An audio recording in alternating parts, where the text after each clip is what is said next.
Greetings and welcome to episode 194 of the Words About Gamescast, a weekly video game podcast for Words About Games. I'm your host, Amy Alexander. I'm joined this week by the glorious one, Mr. Moody. I've moved. I've got to change this around now. Who's been flummoxed by... Yeah, that works. Can you not just, like, extend your elbow a bit more? Like, maybe just go sideways and just... Show my armpit instead. Hell yeah. Armpits. How are you? I'm not bad, Amy. How are yourself? Yeah, I'm good. Happy to be here talking video games with you at the end of the week. Or the beginning of the week. I was going to say, it's actually the beginning. It's the end of the week for us. It's the beginning of the week for everybody watching. Mm-hmm. That's true. Excuse me. It's not been a great week, but I did relearn how to play Halo. So that was good. That was fun. That took me back to my 20s. That was fun indeed. And someone might say that they got their first kills ever in Apex and actually helped win a match. Kills? Just my first kills. Yeah, just my first kills. Just a couple. Just a couple. How many? Just double figures. Do you remember how many kills you got when you... No, because it must have been a few. Because I think you got more than I did. But that's not hard. Everybody gets more kills than me in Apex Legends. I'm very much... And I think I said this on the stream. I am very much Murtaugh in the beginning of Lethal Weapon 4. I run out in my undies, clucking like a chicken.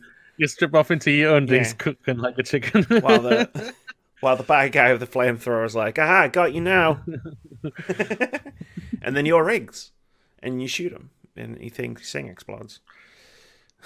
And then we both get yelled at by the captain because we caused loads of too much property damage. And Chris Rock knocks up your daughter. Yeah. I don't like and then Jet Li kicks both our asses. And then Jet Li beats the shit out of us on multiple occasions. That'll be the next match. No, and you got your first win. You got your first win. How'd it feel? I almost cried. I mean, I'm not gonna lie. Fair enough. Because I was the one who clutched the win. That's how most of them. That is also true. Like, oh my god. I was at the bottom of a hill, nowhere near. I was just trying to climb up to get back. Keith did his Keith thing and was lying on the ground bleeding, going, "Help me, I'm dying." Keith's dying body distracted that person long enough for me just to plow the person with a lot of bullets. A lot of bullets, all the bullets. All my bullets. Yeah, so it's like not only did you win your first game, you got the game-winning kill. Yes. You got 2 kills in that entire match because it was really boring right until the end. Yeah, everyone else was killing each other, and we were just like, we're just gonna stay on the outside, work our way in. I was literally telling someone about it today. The story of the win, where it was like we're hiding in a trailer, and we could see the last two squads fighting, and it was like, should we shoot them? No, don't shoot them. No. Let them fight. They'll kill each other. And pray to God the circle comes in and oh my God, the circle's staying on us. Let's celebrate. They have to come to us. We have the high ground. It's like Obi-Wan and Anakin all over again. We had the high ground, Amy, and we proved it. Yeah, and we won. We were the champion that day. Mm-hmm. That night. We chopped off their limbs and left them to be burned in lava. Yep, and we'll see them again on the Death Star. Mm-hmm. With a more robotic voice. That would be an amazing segue if I didn't have to also do the intro of the podcast, because this is the Words About Gamescast. Each and every Monday, we discuss what's been going on in gaming, the games industry, and gaming culture over the past 7 days. This week, we're discussing EA's cancelled Star Wars Battlefront spinoff, multiple big game companies pulling out of GDC over coronavirus fears, GeForce Now's first big milestone, HTC's 3 new VR headset models, and more. There are timestamps in the description below the video over on YouTube, so you can watch this podcast in any order your heart so desires. Backwards, forwards, random number generator, however you feel. Still waiting to hear someone said they've watched it backwards. One day, maybe. One day. At Mr. Glorious One on Twitter, hit me up if you ever do this. All right. I want to hear about this. The next time we're cleaning house in Apex, and Moody's just like, hey, you never guess what? I got a DM. And I'd be like, ooh. They said not pleasant words. They called us both SJWs. Oh. Yeah, I get those DMs. Should we dive into the news story?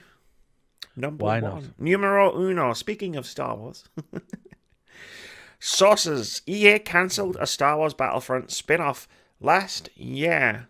This is from Jason Schreier over at Kotaku, who writes, last spring, Electronic Arts cancelled a planned spin-off of its popular Star Wars Battlefront series, the third Star Wars game that the publisher has axed since 2017. This latest game, codenamed Viking, was originally envisioned for release in fall 2020 alongside the next generation of consoles.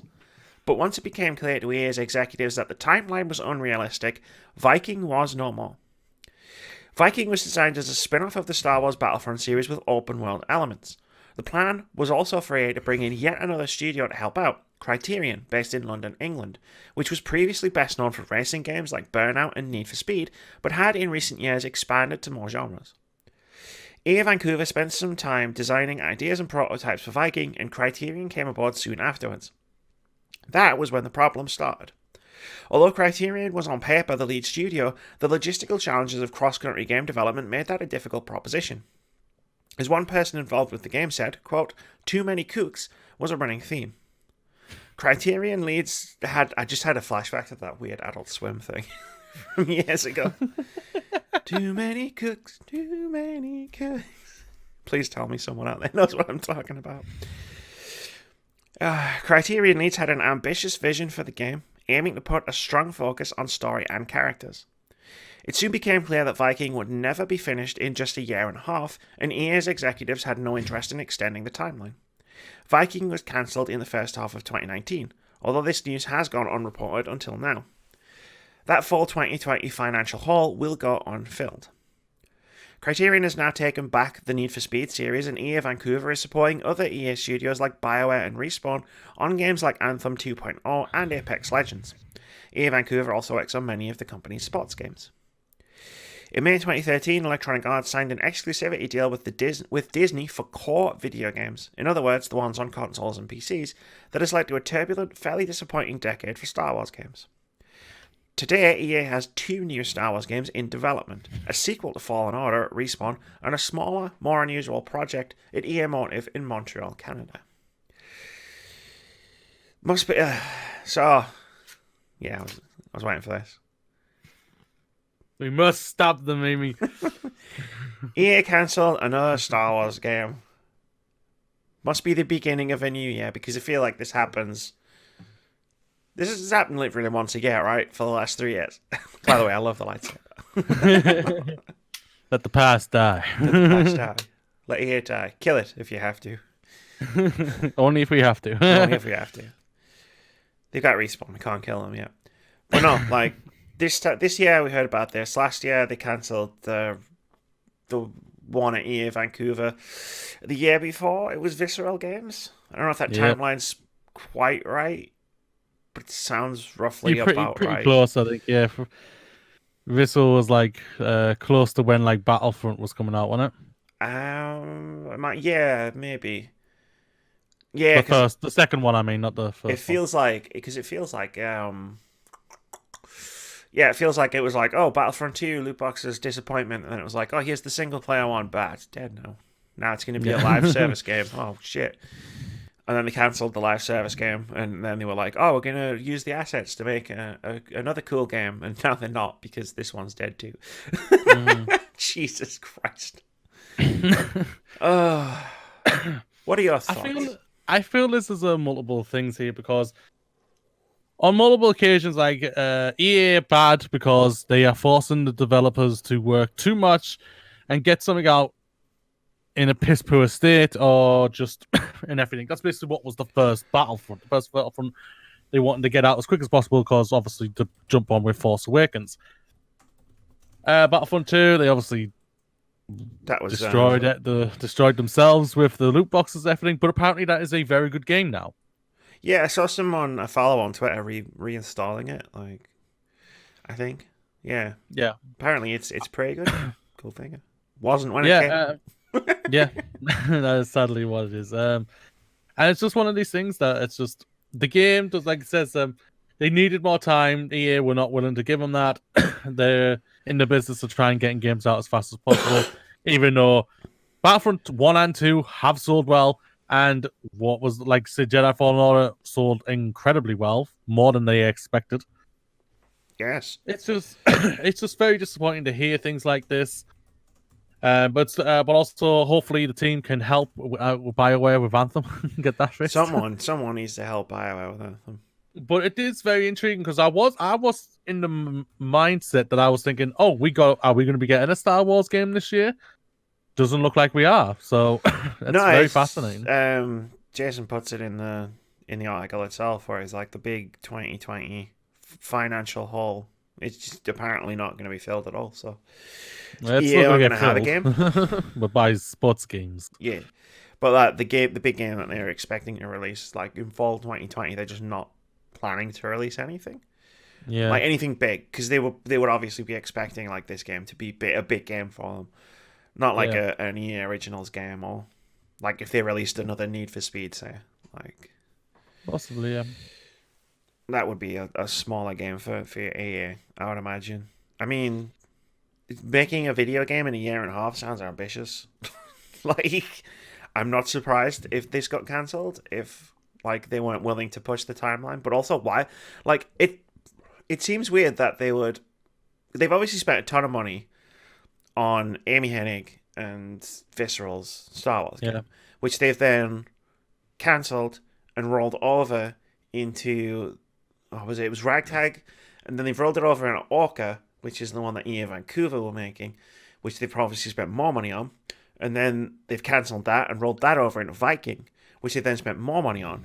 You think they would just go, yeah, sure, if you need another year, just like put a Star Wars game out so we can get a return on our investment? Like, but instead they're just like, no, they're just going to burn that money, I guess. And now the question goes is, what's the next Star Wars game? Is it going to be Jedi Fallen Order 2? Is it going to be EA Motives 1? Or is it going to be... I'm guessing... I know it's not on what Jason Side says here, but I'm guessing you've got to be thinking there's a Battlefront 3 coming. Yeah, maybe. Potentially. They were talking... was it when we were doing the financial stuff? They were talking about Battlefield. And I think that might be next.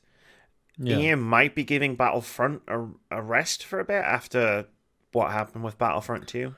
Well, I guess with all the money they've forked into it to try and get it into a now good state, apparently, like I say, it's got re-reviewed by a lot of the big outlets, and a lot of outlets like giving it like high 8s to 9s. So yeah, they've poured a lot of money into it. So I guess maybe you might be right there. They might be just like thinking, yeah, because this is something I've been thinking about. Like, to answer your question before I'm rolling to what I was going to talk about, like, Respawn are good at making games very quickly.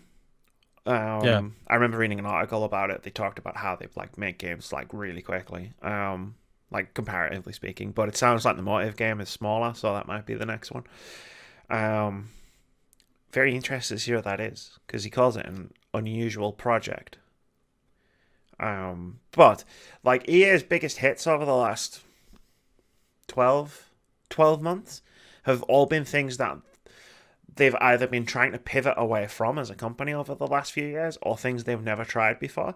Like Apex Legends, they released a free-to-play game, and it took over everything for a little while, and probably still makes them a shit ton of money. Jedi Fallen Order, a single-player like prestige title, which is like it doesn't have microtransactions, it doesn't have an online component. It was still in the Game of the Year conversation. It still sold incredibly well. People still talk about it today. And then obviously you got Battlefront 2, which has experienced a bit of a turnaround, probably something along the lines of, say, Siege, although probably not to that extent. So they're probably making Siege money. was playable when it came out. Yeah, Siege worked when it came out. It just wasn't that great. So I've heard. I never played it, but I heard it improved vastly, over what came out. You should join us. Come. Too stressful. There's a new pass out. It's not that expensive. Season 5 pass, right? Yeah, it's not that expensive. But yeah, it's like with those three things, like I wonder if EA is just reevaluating like how they approach what games to make, because the things that they would have probably put bank on making them astronomical amounts of money or a decent chunk of money, which would be things like Anthem, which sold really well, but nobody's playing it anymore. Like, so the recurrent user spending isn't there because there's probably like 6 people playing the game at the moment. And then about things 100,000, if I remember rightly. Damn, that's not a lot. There were more people playing Halo 2 last night. Yeah, so they've got that, and then you got things like Need for Speed and Plants vs Zombies, which both came out last year, which sunk without a trace. So I wonder if they are Need for Speed's selling well as well. Yeah, I'll take you out for it. Because I don't think I remember them mentioning it in the financials, but they've given Need for Speed back to Criterion and told them to just go and make a game the game type that they're best at. Like, they're a studio that makes driving games. Like, and it's cool to see them like branch out and work on a Star Wars game, work on this game, work on that game. But it's like, yeah, just make a fucking Need for Speed game, and maybe they can like bring Need for Speed back up to a place where Pod races. That would be good. Episode 1 racer. The remake. Hell yeah. I'd play Need for Speed pod races. Need for Speed pod races. But yeah, maybe they're sort of reevaluating like what to focus on, like as a company, and like what to like focus on releasing. In the wake of like 2019 must have been a very strange year for EA, like in terms of what they expected certain games to do, and then it was so almost like it was flipped. Like their biggest title was Fallen Order, not Anthem. Like, yeah, I don't know. That's what I was thinking when I was reading all this stuff. I think you're spot on with like last year was a weird year like hell for them. Like on multiple occasions they've like said no, we don't get butts and good blue games. They don't give us money or anything like that. We want the money and everything like that, which is fair. It's a business. I can appreciate that and everything. I won't lie. I think this year might be even more weirder for them because there's nothing really big for them off my top of my head that they are doing that's coming out, probably apart from the general games they always bring out every year, the sports games. They have nothing until we hear from them from E3. Yeah, we don't really know what the hell they're doing. I think it was early this week or last week that someone from Respawn said that yes, they pushed out the Fallen Order. Yeah, with the bugs. With bugs because they wanted to get the game out. Bye-bye is obviously with Rise of Skywalker, yeah, 100%. And that was so disappointing for me when I heard that. I was thinking, I can appreciate you want to hit a market and you want to hit a certain thing, but the bugs lowered my valuation of that game. I only consider, like I say, you could consider way more higher than I do. A lot of people else do. I only consider it really just a good game, a good Star Wars game, but a good game. And all is love what Respawn get with Apex and everything. I was hoping that we would have had a really, really, really a great game, a glorious game. I hope that with the success of this game, that EA aren't then going to start prodding Respawn to say, yo, we got to get a sequel out as fast as possible. We don't care how buggy the bloody thing is. No, for me, come back in 3 years. Yeah, maybe. Like 2-3 years, I'd say is probably about right. Again, like Respawn have a knack for turning games around quite quickly, so we'll see. Well, they do have a good team. They have a big team as well, if I remember rightly. They do. Well, they're working on Fallen Order 2, Apex Legends, and Medal of Honor at the moment. Wow. And the Medal of Honor is just the VR game. That's probably quite a small team working on that, but obviously the next thing, the thing they're probably most concentrating on right now is probably Apex, because obviously they've got a couple of things for that coming out soon, I believe. Or has it just come out? Just came out, Season 4. That was the thing we were playing. Yeah, and so then they'll start be transferring over to getting ready to go all in production for Jedi. Yeah. and everything. So, but I just hope they haven't rushed like getting the script or so like that, the story and everything like that, because the story was a decent story. I'm now fascinated to see where they go with the character or characters. Should say. I don't think I don't think they'll be able to rush the story purely I because hope of how not. the story works. Like, because they have to approve everything with Lucasfilm. Don't say the Lucasfilm. They have to approve Yeah, everything with Lucasfilm. them, and Oh, Disney in general. or just Disney. Yeah, they have to approve everything with Mickey Mouse. So The High Lord and Emperor Bob Iger. yeah, yeah. Like, God, Respawn have got the benefit of the doubt unlike other like EA studios. Well, for fans in general, they're what 4 for 4 overall. Yeah, yeah, they are 4 for 4. Yeah, Yeah, so the overall, I haven't clicked with certain games that they've done, but I think they're a very good studio. I'll never deny it may not click for me, but it's working for people. I'll always give them the benefit of the doubt. They're a very good, highly respected studio and everything like that. I hope they get a chance to continue proving it and everything like that. And I just hope don't start prodding away trying to tell them to get the game out faster and everything like that. And like in the transitional period of hoping EA has taken a step back and say, yo, maybe if we give them these little extra times, we might be able to get a game, a little bit more money. It's a fine line between Fallen Order, which was buggy, but still playable and enjoyable, and Anthem, which was buggy and neither of those things. And just unfinished as a game in general. But yeah, I'd like to hope, and I might be naive here, really, but I'd like to hope that this has proven to EA like the value of having like a prestige game. Like, yeah, sure, Fallen Order's not going to make as much money as FIFA, but like it gives you goodwill and it gives your studio goodwill, and critical acclaim doesn't hurt. FIFA's never going to win Game of the Year. Fallen Order might. If Jeff Keighley didn't have shitty fucking coughs for his stupid The thing watch. is, just imagine what the studio could do if they actually had, say, 3 years to actually do a properly good FIFA. Then you're just thinking, what?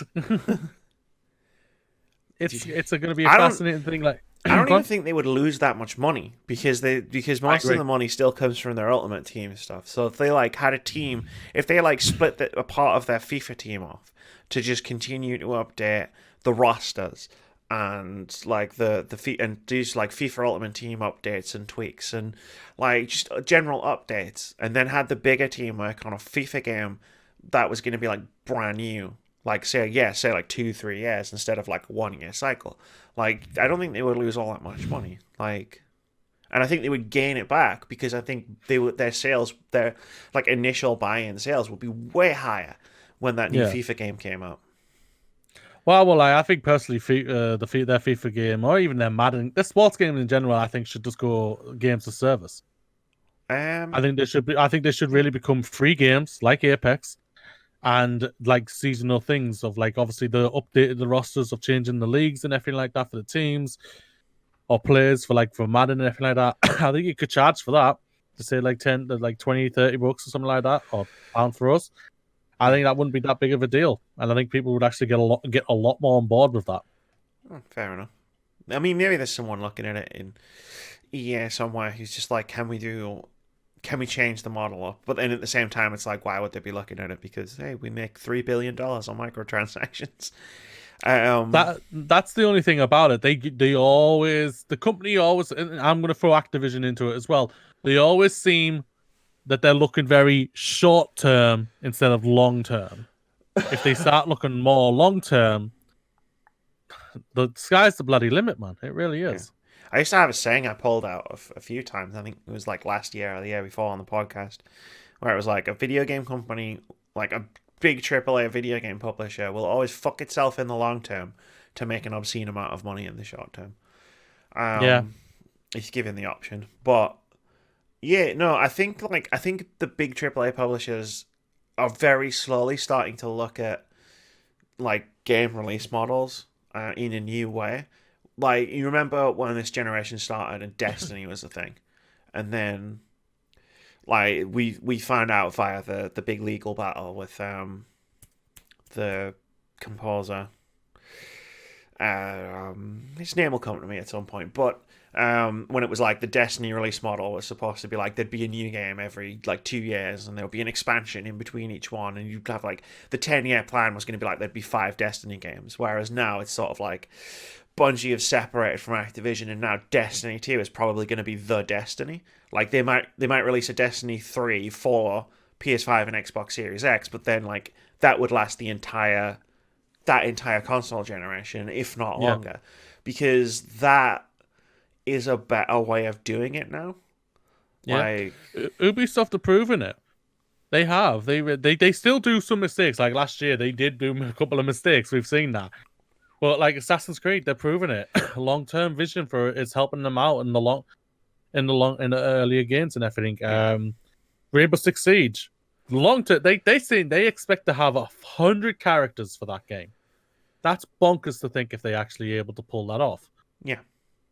So and that's I think that's the kind of model a lot of these online games are going to benefit from, is to just have the game come out and then be like the service for 5 years, 10 years, instead of thinking, right, cool, the player base is dipping off, let's get the next one out. Like that's why I was so disappointed when they announced Overwatch 2, because it's like we don't need an Overwatch 2. We like just take all of that shit and make it like a paid thing for Overwatch.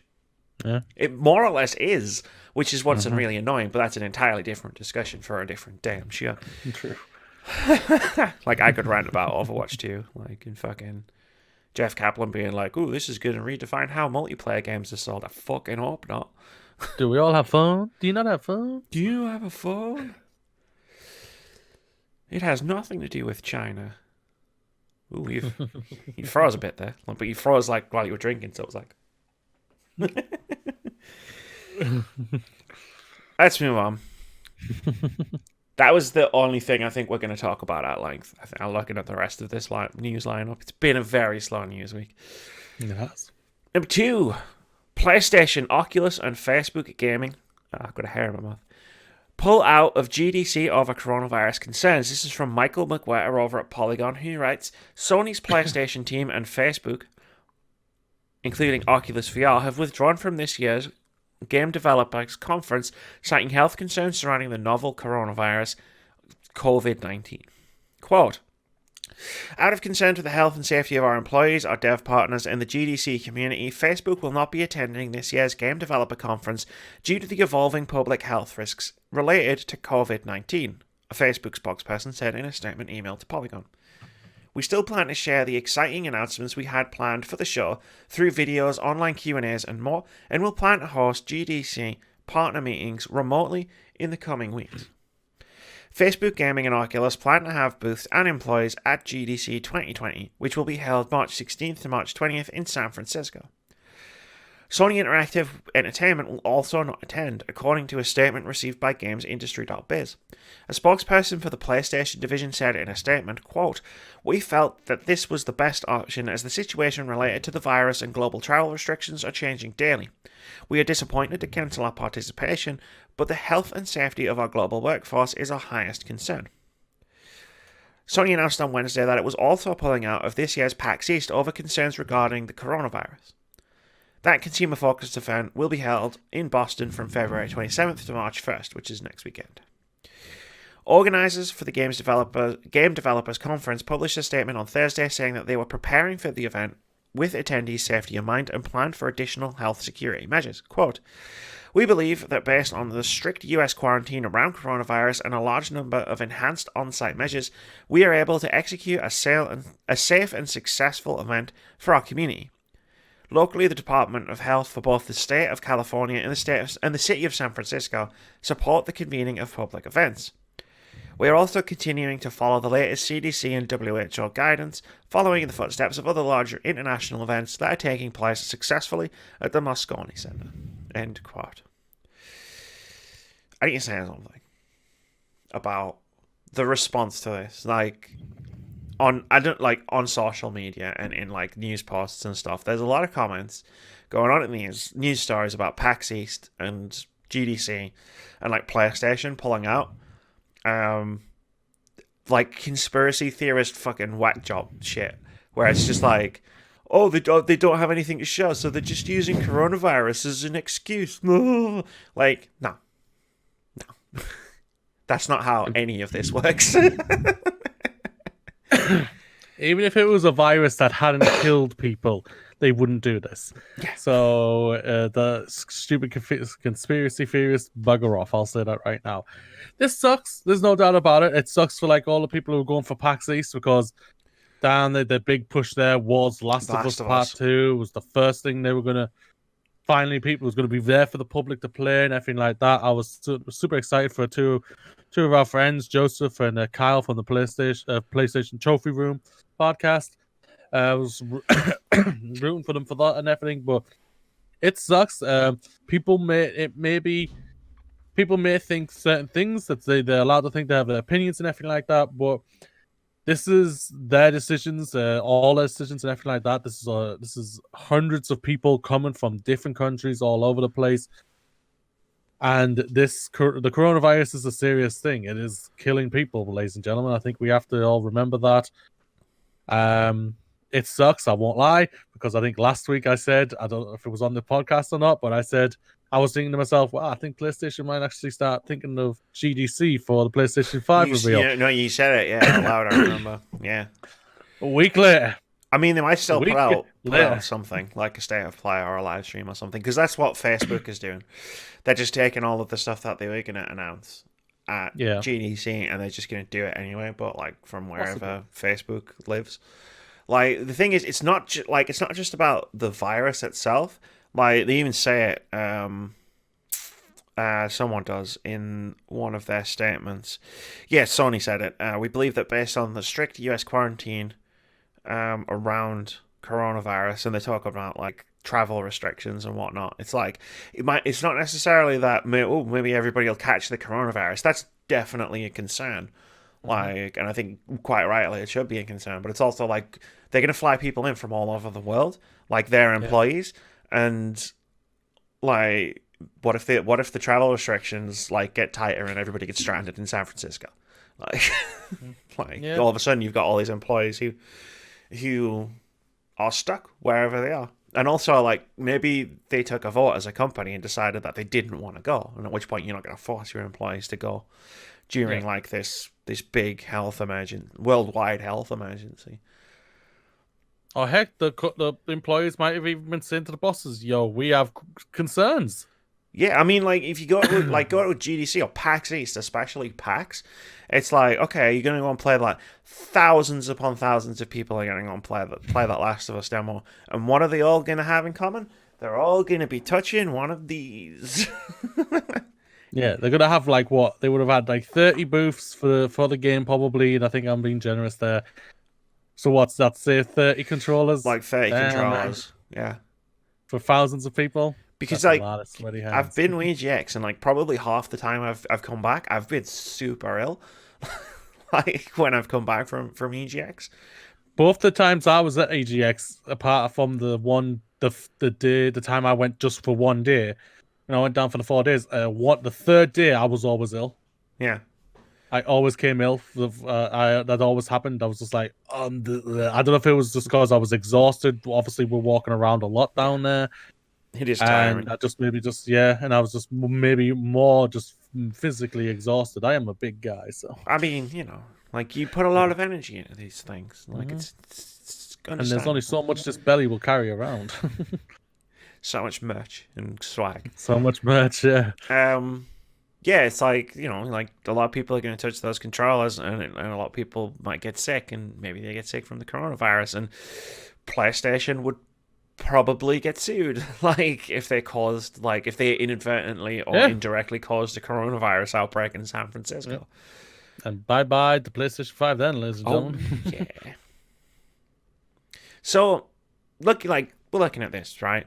Like it's a horrible, like the coronavirus is terrible, and we read some stuff last week about its effect on like parts and costs and rarities and manufacturing and stuff, but it's affecting conventions. Obviously, GDC has been affected, PAX has been affected. Is E3 going to be is it still going to be a thing around E3 time? And are we going to see like it affect E3 as well? That's a very good question. We won't know that until obviously closer to June. So hopefully not. But right now, Hopefully isn't not. E3 is already on life support, so Yeah, like E3 so we is definitely don't a need bit that to iffy come this there. year anyway. Like, if like Microsoft decided they weren't doing anything because of like travel restrictions or whatnot, that would be. Or like Nintendo decided they weren't doing any booths. Like I hope it's like for that. I hope it's like done, but also for like people can stop getting sick and dying as well. That like hopefully. Yes, hopefully. Um, it always feels. But I will go on. Sorry. No, go on.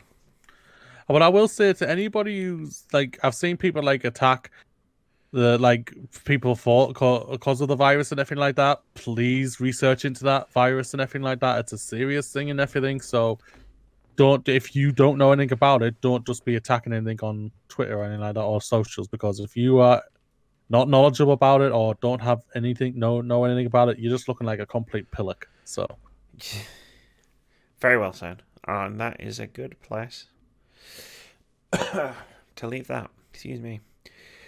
I was trying to say number and news at the same time. No, that was weird. News story number 3. Over 1 million have signed up for GeForce Now. 1,500 games coming to the service. This is from Stephanie Nunnally over at VG 24/7, who writes, Nvidia has announced over 1 million have signed up for its GeForce Now streaming platform, and 1,500 games are coming to the service. Over 1 million have signed up for the GeForce Now free plan or have upgraded to the Founders membership, which includes a 90-day free trial. After seeing 300,000 beta testers log over 70 million hours of games during the beta, GeForce Now opened its doors to more players in February. It launched with 2 tiers, the free option, which allows for 1-hour gaming sessions, and the Founders tier, which comes with extended session length. The Founders tier came with an introductory price of $4.99 per month for the first year. As Nvidia approaches the paid service, it's said that some publishers may choose to remove games before the trial period ends. Ultimately, the company said, it believes many will bring games back once the value of the service is realised. That's a bold. Last month, Activision Blizzard games were polled as the two companies never signed a formal commercial agreement for the games to be available on the service after the beta concluded. Quote, as the transition period comes to completion, game removal should be few and far between, with new games added to GeForce Now each week, said Nvidia. The company said it has 1,500 games in the queue, so users can expect plenty of offerings in the future. One of these titles is Cyberpunk 2077, which will be available on the service on release day. 1,500 games beat Stadia's 30. is this the thing? Just a little bit. Sorry. This is what Stadia should have been. Yes. Well, here's how I'll explain how GeForce Now is, because I was in the beta for it. So basically, Stadia is like a storefront. So you buy a game on Stadia and you can play it on Stadia, which is why it has such a small library, because you have to release the game on Stadia, and that's the only place you can play it. GeForce Now is it's tied into your other libraries. So like Steam and GOG are the two main ones. So if you have a game on Steam and it's on the list of games that you can play on GeForce Now, you can play it. So the list is fucking monstrously huge. Like if you go through it, like I couldn't even summarize it. But that's how they've got so many games. And the other advantage of it is if you have like it works in reverse. So it's like you can play, like let's take Cyberpunk when it comes out in September. It's going to be playable on GeForce Now. If you buy that game on Steam, you're going to be able to play it on GeForce Now, so like on your Nvidia Shield, Android phone, Chromebook, whatever, like wherever you want to play it, but also on Steam. So like you can also install it on your PC as well. So it's like it's both. It's like xCloud if you've got an Xbox and a device that can play xCloud. And honestly, like you're right. This is what Stadia should have been. Like this is exactly how Stadia should have launched. Basically, yeah. You would think as a company That's a $1 trillion company in Google. You would think they would have been able to do this, but Well, yeah, the difference is, like, Google want people. Sorry, Google want people in their ecosystem, right? Exclusively, which is why they want people to buy the games on their service and only use their service. Whereas Nvidia don't really care about that. They want to offer this service to people because they also sell graphics cards. Let's not forget. So they want people double dipping, like playing Cyberpunk on their Nvidia powered desktop, and then thinking, shit, I've got to go somewhere. Like maybe I'm catching a bus or I'm going away for the weekend to a hotel. I'll take GeForce Now on my phone, and I'll play Cyberpunk on my phone while I'm traveling, while I'm away, whatever. So it's a much more user-friendly service. It's launched in a much better condition. Like the stuff about games coming off the service is a bit disappointing, but it's the same as Game Pass. Game Pass loses games as well. So yeah. Plus, as long as they have a good amount of games on, which they say they do have coming. Yeah. Can't ask for much more for me personally. Yeah, I mean, like they've got like. Yeah, they'll be signing agreements with publishers to just say, like, cool, can we use your games on our service? Yeah, brilliant. Okay, cool. So, like, if they sign, like, Ubisoft, let's say, for example, if, like, they signed up Ubisoft, it would be like, cool, when Watch Dogs Legion comes out later this year, it'll be on Xbox, PlayStation, Epic Games Store, even. And then, but you also have this option, if you've got GeForce Now, to play it on GeForce Now. And the other advantage of GeForce Now is its free option was available at launch. Unlike Stadia, where you had to pay £120 to get the Founders Pack if you wanted to play it at all. Free stuff. Yeah, it's like there's no like free they're talking about like the free option only allows for like 1 hour long gaming sessions, so like they're unlimited. So like you play for an hour and then it's like cool, your session's over, log back into the server. Like, it's so that people who pay have, like, they can sit on a server longer instead of, like, having someone who doesn't pay be able to camp on a server ahead of someone who is paying. Which, it's not an elegant solution, and I don't necessarily think it's the best way to go about it, but it works for them. It works, yeah, and that's all that matters at the end of the day. Yeah, it's like, this is good. Like, this is a really, really cool, beefy, good service. Like, well, you got to think the service is going to be paying developers to put their games on this service, so that's more money for the developers to be able to properly create new, inventive games. Can't ask for much more. Yeah, we read that news story or that interview like a few weeks ago from one of the guys from the Outer Wilds, where it was like subscription services will allow developers to make weirder, more experimental games or take chances on those things. So stuff like this is cool because like it'll put a little bit of money into developers' pockets, but that might be the difference between a game being successful and a game being unsuccessful. True, yeah. And like it's like the Epic Games Store stuff where it's like it's the difference between like being able to make the game you want to make and having it just like hit a deadline because you need to start earning money off of the game that you're making. Yeah. Also, Stadia has exclusives, and that fucks me right off because, like, if a PlayStation has an exclusive, the barrier to entry is buying a PlayStation. If Stadia has exclusives and you don't have the internet to support them, you just can't play them. you just can't play them. Like, it's impossible to get a hold of that. That is true. That is true.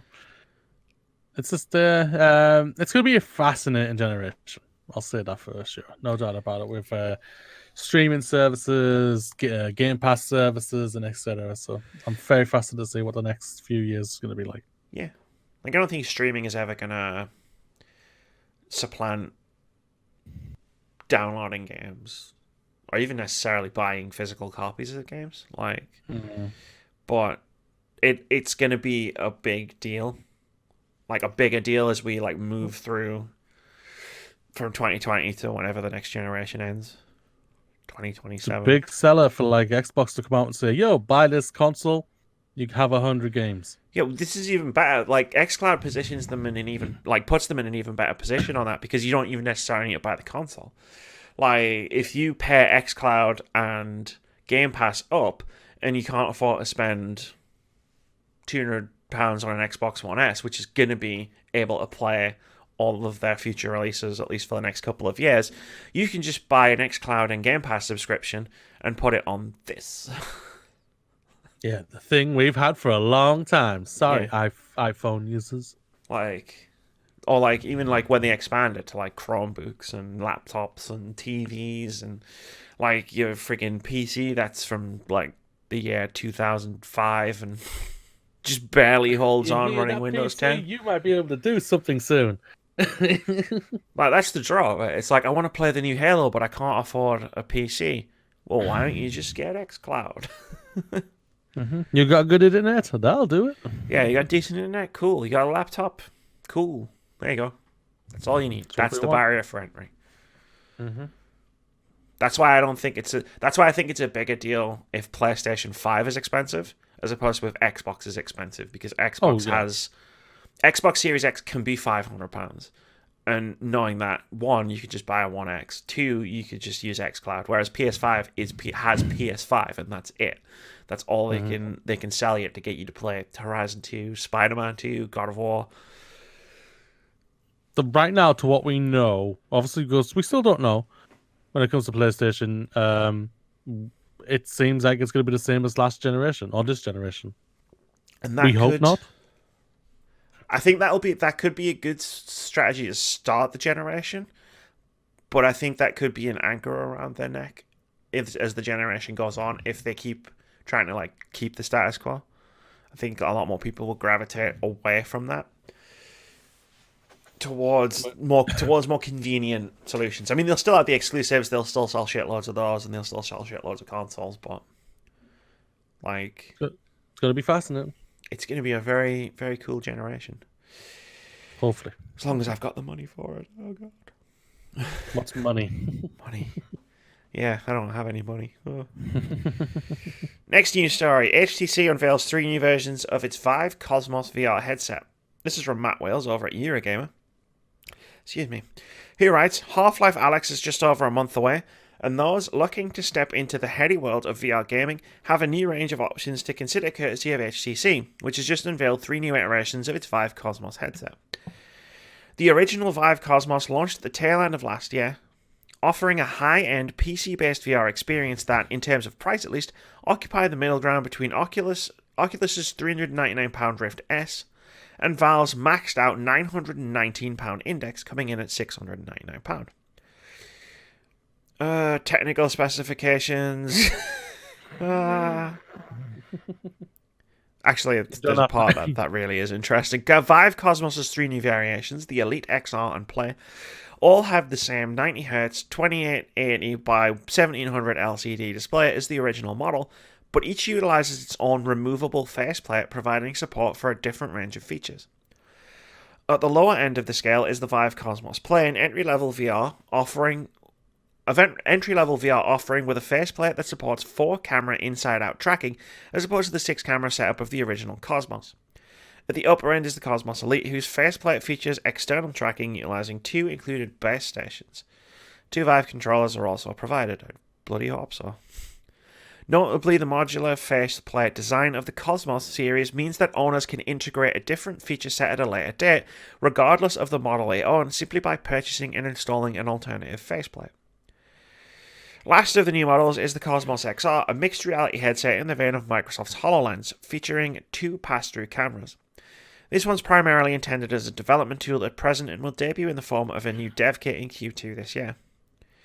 There's no release date or price for the Cosmos Player just yet, though we know it'll cost less than the standard model Cosmos, but the Elite has an £899 price tag and is due to launch in the first quarter of the year, with pre-orders opening on 24th of February, which is the day this podcast goes live. Hey. VR ain't dead, Moody. VR is not dead. No, I don't think it's ever really been dead either. I think PlayStation's been highly popular for themselves. Like they've sold 5 million units, which they say is a bonus for them. They've done very well. They didn't think they were going to do that many, so that was really good. I didn't think they were going to do that And many. obviously you got the new Oculus out there, which is all wireless and everything. That's basically what it's all going towards. That's where it We're going has to go, towards. I feel like, Yeah, for it to I be agree like with that.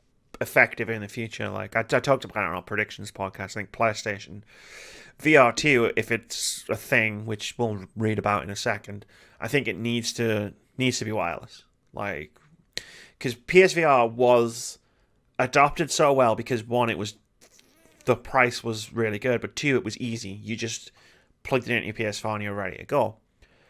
Whereas now, the Oculus has that the easiest setup because it's just a headset. All you need is a room, and you put the headset in, and you get games on it, and you're good to go. And I think PSVR 2 needs to recapture that. And it's the same price as what PlayStation VR is. Yeah, exactly. 400, which I did not realize. Yeah, and that's the thing about that price is that's the full package. So with the Quest, you get the controllers, these. Basically, you get these controllers, like two of them for one for each hand. You get the headset. You don't need the camera. PSVR, even if you buy the starter pack, you only get the headset and the camera. You don't get the Move controllers, which means that you need to spend an extra £65 on Move controllers if you buy a PSVR and you want hand tracking. 2-gen old. From the PS3 era, like not great for VR anyway, but essential if you want to like have the full immersive VR experience. Yeah. But also they're super rare for some reason. Like they're really hard to get a hold of. Because I don't think Sony actually manufacture them anymore. No, so. But it's like they're integral to VR. Like try playing like Batman Arkham VR with a controller. It's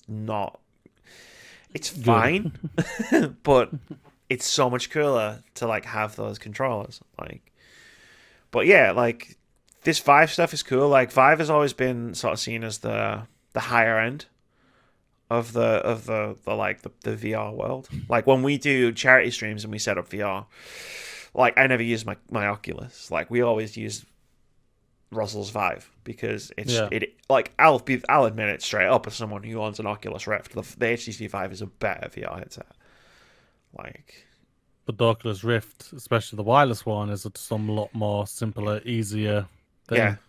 And cheaper. Like at the end of the day, well. like that's the thing about Valve. They have throughout the better headset, but it's still very expensive. Yeah, I mean the Index as well is like almost £1,000.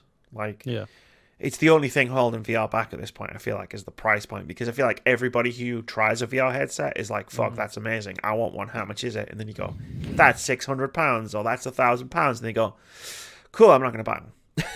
Well, that's what Oculus were like, weren't they? If I remember rightly, their prices were pretty high for a while.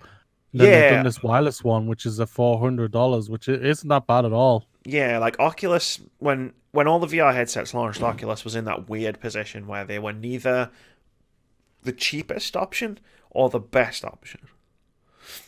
And then Quest came out and just changed the game completely. Yeah. Because then suddenly it was like, well, they're equivalent to the PSVR and also better to set up. Like, you just put it on your head and away you go. Walk out into the streets and like I've got fight. Like I'll tilt this a little bit just to see, like, you can see one of my sensor stands like in the background. I've got two of these fuckers set up, like pointed at my VR space, like because I have to, because like otherwise the VR headset does not work.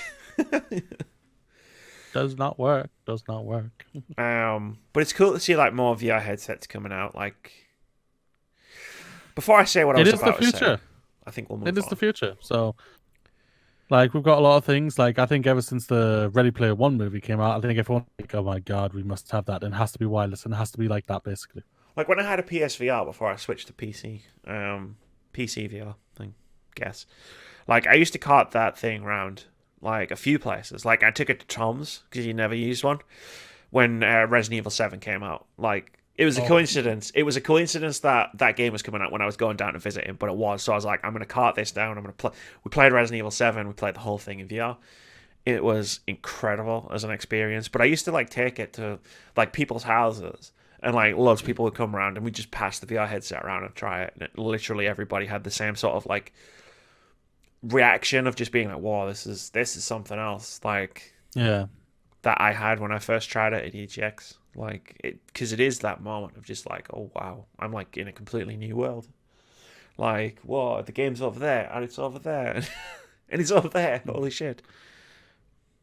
It's a great device, great technology. What's just going to get better and better? So Yeah, bring it on. like I think Half-Life might be that killer app that VR has needed for a while now.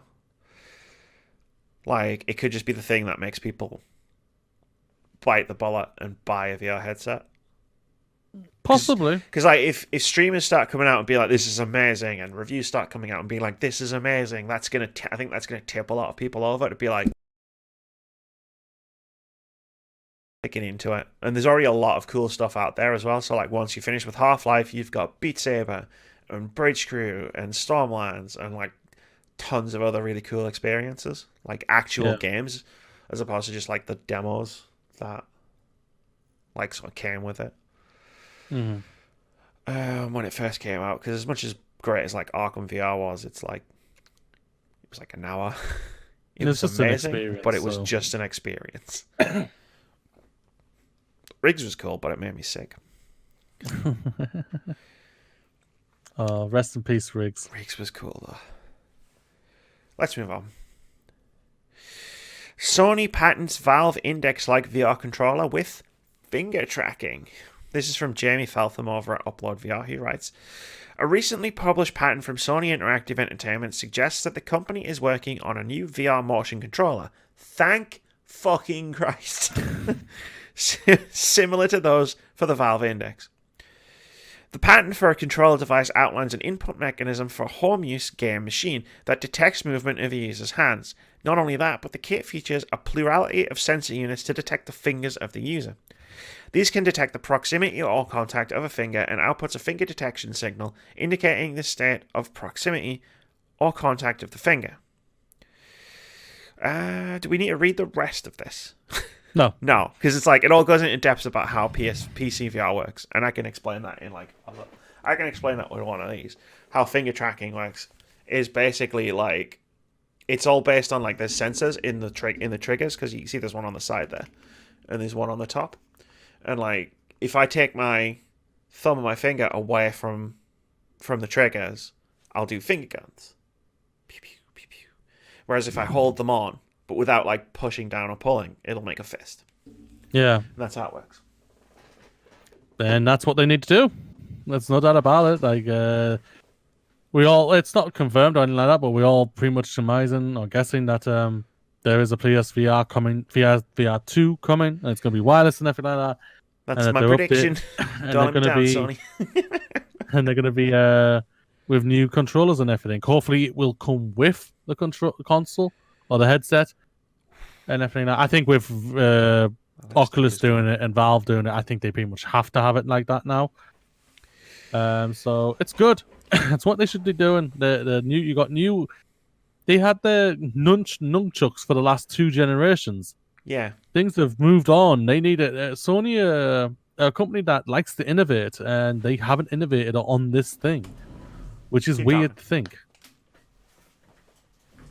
They just need to keep on trucking on and get back to their ways of innovating. And if they innovate, that's all the good things they want. It's what you want to hear from them. So I'm glad I wore pants with this dress. That's my input. No, we know PSVR 1, let's call it, is going to work with like PS5. Like they've already said that. Like it would be cool if it launches with PS5, but I don't see them launching an expensive peripheral alongside what is probably going to be an expensive console. Because I feel like if they hold back on launching PSVR 2 for like say a year, like it gives people a chance to sort of buy the console and then buy the headset in a year's time. Like tell people about it, sure. Like when you like talking about it, whatever you do, state of play of PSX, E3, Jeff Keighley's E3 spin-off. Like wherever you go to talk about PlayStation, at some point go, and we're making a new PSVR. Here's the headset. It's wireless. Here are the new controllers. They're much better at like tracking, and you've got like your finger tracking and all that. And you may not even necessarily need to say the price. Just tell them it'll be coming at some point in the future. Yeah, that's Make true. it as cheap as possible. I think it'll be 400. It'll be comparable at the price of PSVR when it first came out. Which Yeah, I think that was $399. I think what? I think it was like $399. You think I remember? I bought one. What time are we on? Let's skip those two. Moody, sing. I'm looking at a news story. I need you to sing me a song.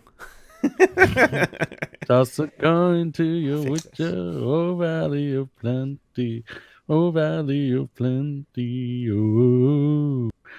Toss a coin to your witcher, oh valley of plenty. And I won't ruin it anymore. Real talk. If anybody knows where to get some like good black lipstick, hit me up.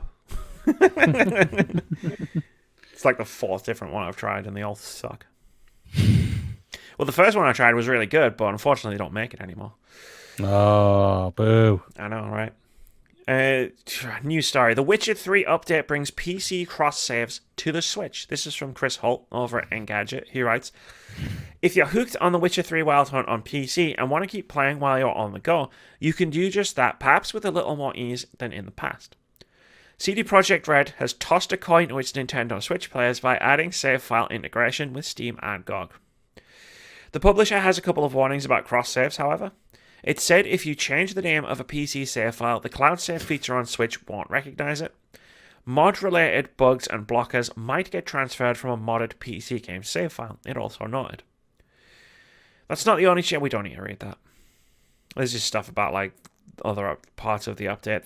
The main part was the cross-save stuff, because I read this news story and I was like, yeah, like any news story about an old game I haven't played for years, I kind of go, that's interesting, and then move on with my life. But it burrowed into my head, Moody.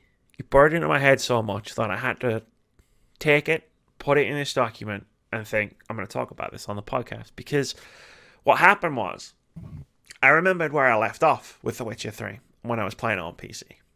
Yeah. Which was, I'd finished the campaign, and I played it for about 70-ish hours, and I left a lot of stuff unfinished in that world.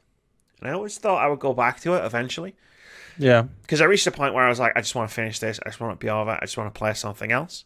Not that I wasn't enjoying it, just that I'd been playing it for a long time, and I get antsy whenever I'm playing one game for like a long time. But you know what would get me to definitely replay it? If I could play it on my Switch with my save file.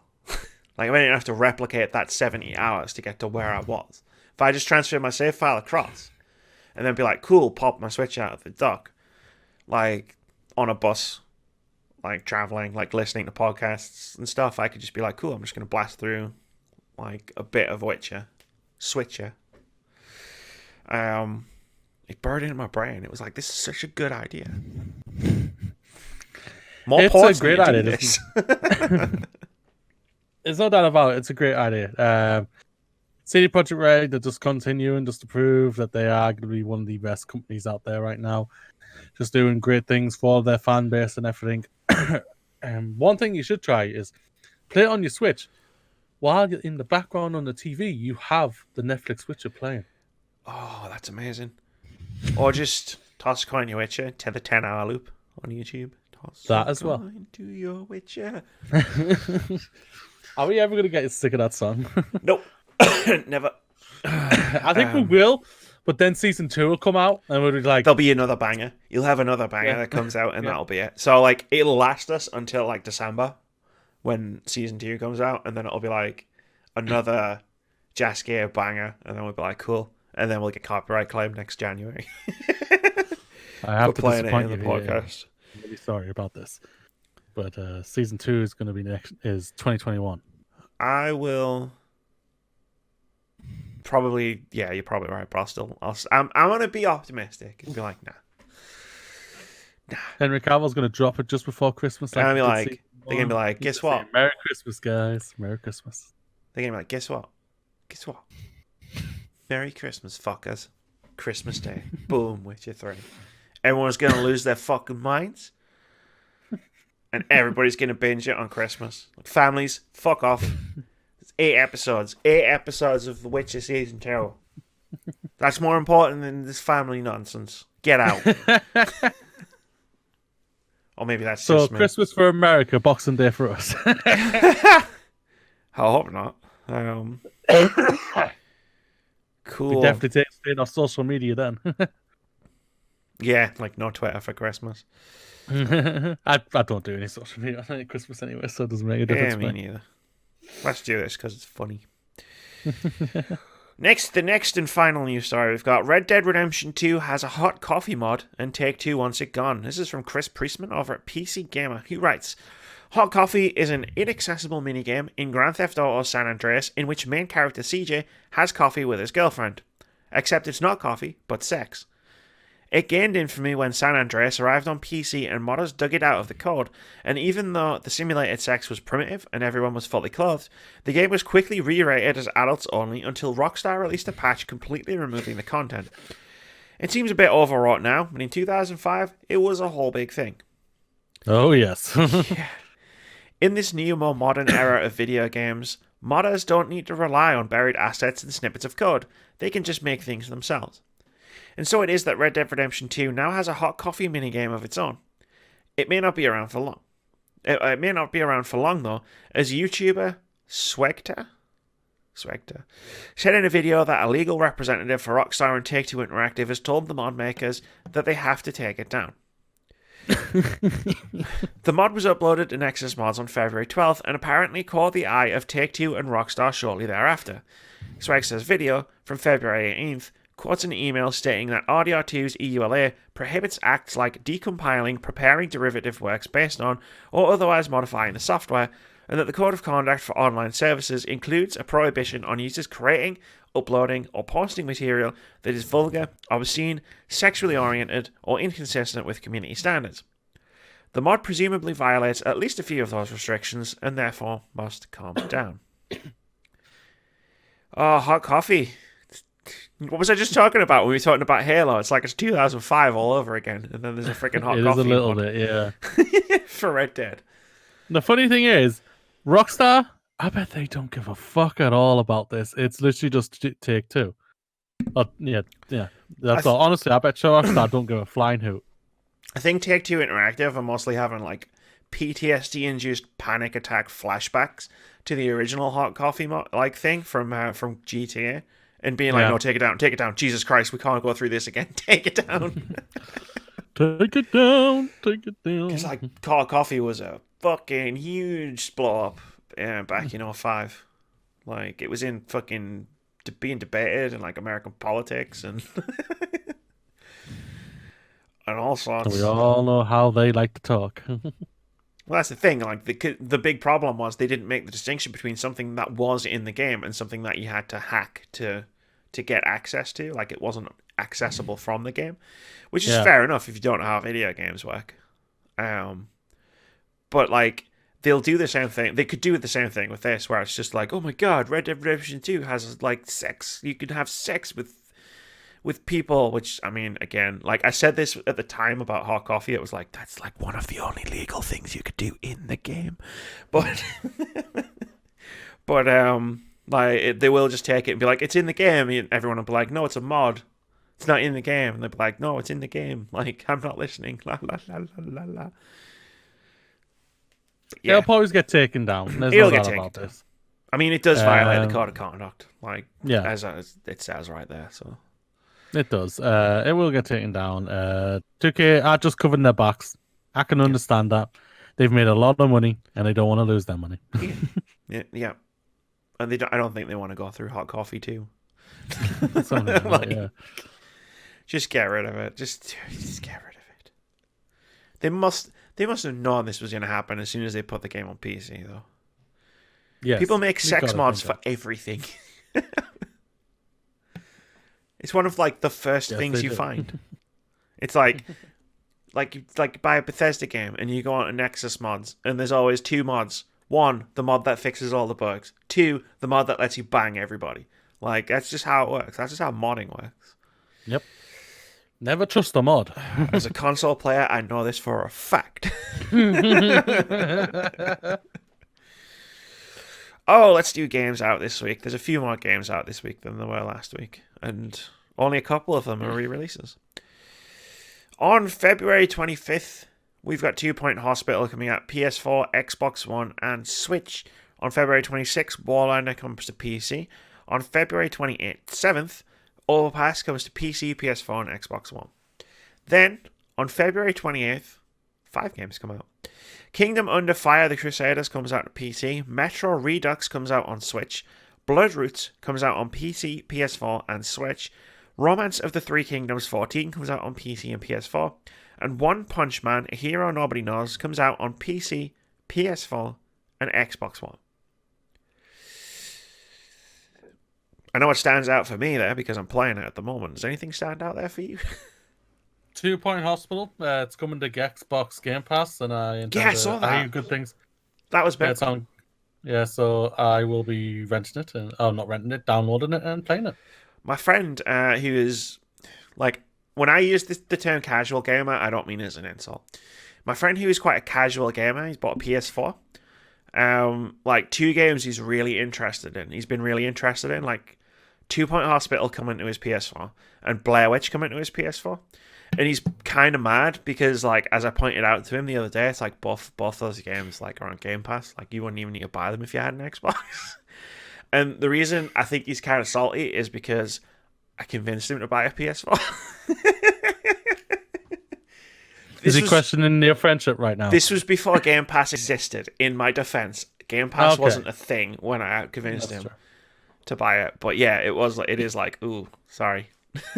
Like, he's gonna have to spend like 50 quid on these games, and it's like, I offered him my old Xbox, and he said he was a one console person. So really, this is all his fault. Yeah, he needs to upgrade to 2 consoles. Yeah, everybody needs 2 consoles these days. Some have 3 consoles and a PC. Some, yeah, and a streaming device for playing xCloud and GeForce Now. Let's play Guess the Score. This is a game we play most weeks where we try to guess the OpenCritic score of one game that's coming out in the course of the week, that whatever week we're talking about. The person who guesses who's closest to guessing the score gets a point. If you guess the score bang on, you get 2 points. No one's done that yet this year, but considering 2 of the games that we've picked took us completely by surprise for completely different reasons, that's kind of understandable. Last week we didn't do one because it was a bunch of re-releases and remasters, so I just kind of said, no, let's not do it. They don't count. This week, I was going to pick Bloodroots, but then I realized I have a bit of an advantage in the fact that I have a code for it and I've been playing it, and I was like, that's probably unethical. Even though like this game is like literally meaningless, I still like want some integrity. So instead, Moody, we are going to guess the OpenCritic score of One Punch Man: A Hero Nobody Knows. What do you think the OpenCritic average for that game is going to be? Now, this is to what I know. They play pretty much similar to the Naruto games, to the My Hero Justice games, and the One Piece games that's coming out this year as well. I've looked at their averages. Interesting. You've already done way more work than I have. So I'm gonna go 71. Interesting. Let me just double check. My thing. 67 is going to be my guess. I was tempted to go 69. I was also tempted to go 69. Because last time I did that, I don't know if you remember, I actually got the 2 points because that was the correct answer. The funny thing is, if it actually is 69, that's a tie. Yeah. It's fine. It's fine. What's the odds? I'm curious. What the odds? I should put a bet on this. Yo, bookie. Yo, bookie. I don't think anyone will give you odds on this. I will find somebody. We'll find someone who'll take the bet. The only thing I literally know about the game is like you fight as the other characters from One Punch Man, and the better you do, the faster One Punch Man turns up, because that's how you end the fight and he wins. Because you can't play as One Punch Man because he's One Punch Man. It's like it'd be a fighting game, you punch someone and that's it. It's over. That's incredibly disappointing. Like, yeah, like they could have made anything. Why did they have to make like they could have made like an RPG or like some kind of story thing, but no, it's just a fighting game. Like, I think it's following the canon story from the thingy, but like if they made like an RPG where it's like players One Punch Man, like doing stuff and quests and doing a story or whatever, maybe don't have such a disappointing open world as Dragon Ball. Oh, that was so bad. The current scores for that stand at Amy 2, co-host 1, I guess closest. I didn't vote on the last one, so I guess closest on Dreams and Warcraft 3 Forged. Warcraft 3 Reforged was a default thing because I had the lowest guess. I was still like 30 None points. Of us were anywhere I was still like close, 30 points away from from what it ended up getting. And you actually guessed Zombie Army 4, closest to Zombie Army 4. So did I? You did. Oh wow! By 1 point, like you were 1 point closer than I was. I was too optimistic. I went too high. That is going to do it for episode 194 of the Words About Games cast. We tried our best with the news that we had available to us. Yes, we did. Moody has now transitioned from being a Witcher bard to a Sith Lord. That's going to be his new thing. Good. He's given into the dark side. Let the past die. Kill it if we have to. He also really likes Last Jedi. There's nothing wrong with Last Jedi. It's the best Star Wars movie out there. Actually, it's not, but whatever. It's the best new trilogy Star Wars movie. Exactly. I knew that's why I liked it. Hell yeah. I'm all about Last Jedi. Empire, Last Jedi. 2 amazing films. Way to go now. Before we start our Star Wars based rampage. My lightsaber won't go away. That sounded really wrong. No, wait, hang on. That doesn't work. Say bye, Moody. Bye.